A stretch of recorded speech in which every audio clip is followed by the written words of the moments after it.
Well, most of us think nothing of stopping by the grocery store to put food on the table, but for more and more people, even that is out of reach. Well, food pantries help as long as they can afford to stay open.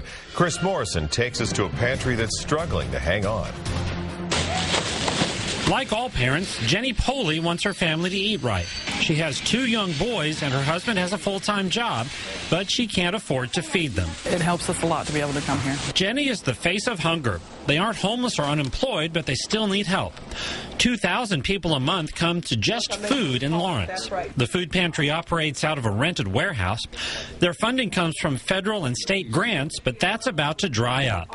Worst case scenario is we're forced to close our doors. Aside from doing that, could be reduction in hours, reduction in services. They need to raise about $130,000 to keep the doors open. They can provide a complete meal for about 75 cents.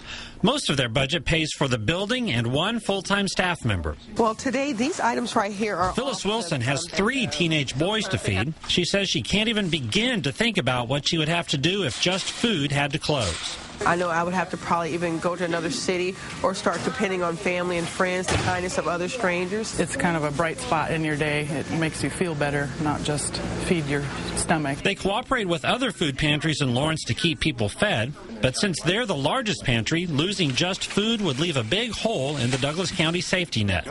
Chris Morrison, NBC Action News. Well, Just Food says they have until the middle of April to raise the money they need to keep the food flowing.